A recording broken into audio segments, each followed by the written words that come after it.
August 1st. It's called Coming Out of the Woodwork. It is the title track off our album. I hope you guys like it. The goober in the glasses. That's what I was thinking. Yeah. When hillbillies come to town, we're coming out, coming out of the woodwork.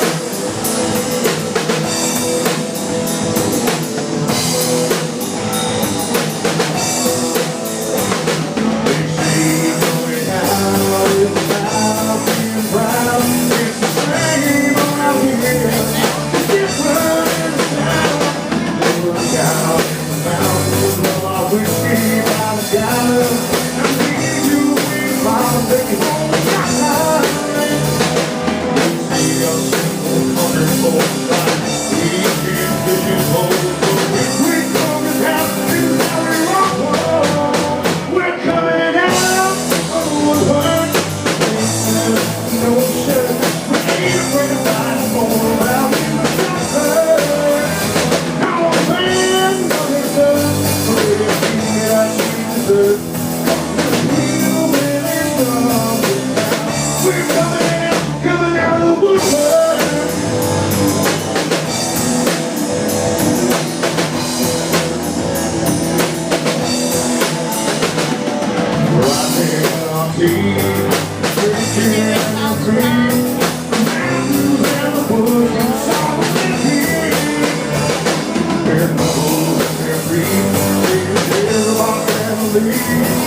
Title track from Coming Out of the Woodwork from the new Wright and the Wrong Boys album. It'll come out on August 1st, just in time.